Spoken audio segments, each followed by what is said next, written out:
All right, Skip. I'm the first one to see that. You're the Actually. first one to see the Buffalo Wild Wings sticker.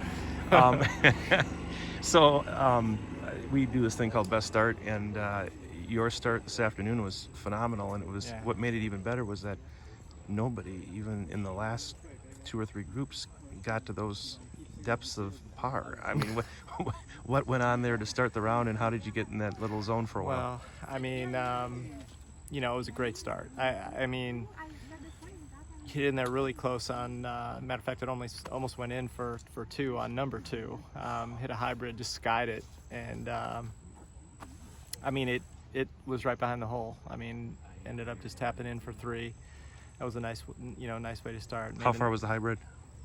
Probably about 220, Okay. maybe 217, something like that. Sure. I just tried to get it as high as I could in the air, and I knew, if it didn't land soft, it was all the way to the back of the green, so just came off perfect. So landed about 10 feet short, just rolled right at it, and looked like it was right behind the hole, so it looked like it had a pretty good chance of going in. And then birdie the next couple holes, and off to the races, but just kind of fizzled backside. I just made some lazy swings, probably showed my age, and got on the wrong side of the hole. And when you do that out here, I don't care who you are, it's going to be tough to get it up and down. Is that the 36 holes? Is that just a grind? Getting through that?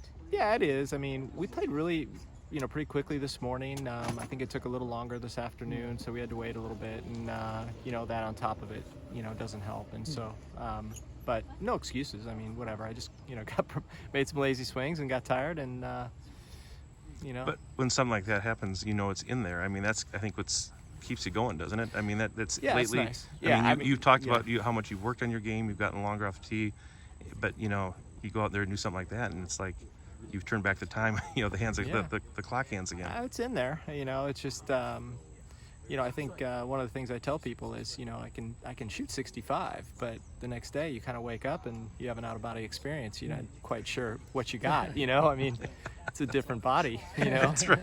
You'd like to get out of the body, right? And find one that bends and so turns. just like the first day to second day. I mean, first day I hit it really nicely. Could have been a little better score. But then the second day, hit some, very, very poor iron shots, and you can't do that out here. You have to have control of your golf ball, and you get on the wrong side of the hole, and it's treacherous. You can't get it up and down. So. And even putting. I mean. Right. Oh yeah, the putting is, especially I was watching a lot of people groups on 9, and that if you were beyond the hole, or especially on the the left side. Yeah, that's like good luck. Yeah. Good luck. But that was a lot of them today. Right. I mean, you're on the wrong side of the hole, and you're going to have at least 10 feet coming back. But it was great to see you back. Did you enjoy being back? Do you continue to meet new and I mean, there's a lot of great stories in this tournament of people who are in the game of golf that are just having a blast, and they like to come back and play in their state open. It's neat coming back, I think, to see all the young players like Sam Anderson walking by here, and Hunter Eichhorn, of course, and just a lot of the young players that are really, really good. Here I am playing with the kids, and I think Wisconsin could have a bright future if some of these kids really get it going. You worked with they're pretty good. Hunter a little bit, right, in Florida? A little bit, What's yeah. the story? How long did you work with them? Can you tell us not how you long. guys got connected?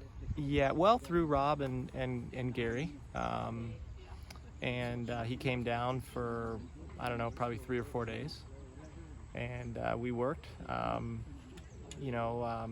seen him since. No. But when was it? that was right before his senior year. Okay. Yeah, it was in between. It was in the summer, and right before he started his senior year.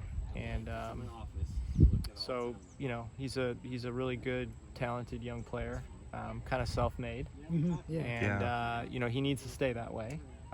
We worked mainly short game and stuff. It wasn't so much. I mean, I'm not going to touch his full swing. I mean, he like I said, he's self-made, and he hits it great. So that'll be just fine. But even though it looks a little different, it's fine. It's there's a lot of guys out there like that. So. Yeah. How unique is that? How would that help him just as he transitions to the professional phase of his career? Well, I think in the aspect of it's his, you know, he owns it, you know, he knows what makes him tick. You know, it's one of those deals where if you tried to change it and make it look prettier, I'm not sure that would work, you know, for him at all. You know, he's got to do what he's got to do, and he's doing just fine. You know, we'll see when he gets into, you know, bigger events and all that, if it holds up. You know, he'll know if it doesn't, and then he'll have to make some changes. I don't think it's going to be anything big, but you know, he hits it plenty far, so you know, I think he's got a real bright future. Do these guys come to you advice about professional careers, because you've been through it, you've lived through it? Do they come to you and ask you questions about this? A little bit. I think guys are more ready though now. You know, it's almost like they don't. You know, they're kind of ready to go. You know, they don't. It's not that big a deal. They've traveled in college. You know, I think you're definitely more ready when you get out of college than for me. I mean, there was a big disparity between college golf and professional golf, and now it's not as big. You know, these kids are good. So, you know, they're being developed, you know, at a young age, at a much younger age, even before college. And then, you know, college is all preparation for what happens after. You, of course, want to play well for your team and your coach and everybody else and yourself, but you get better in college, and hopefully you're ready to go right after. It'll be fun to see where, you know, especially if he, you know, hangs on here, right, you know, at this stage, this close to Q school, you know, what that kind of confidence will do. You know, you never know. I know. I mean, it'd be a nice step for him, and hopefully he'll finish it off here. You know, it's always nice to, you know, win something, especially of this magnitude, right before you go to, you know, go play somewhere that, you know, I know he's got it coming up here. So, following in the long line of great champions. Yeah. Thanks, Skip.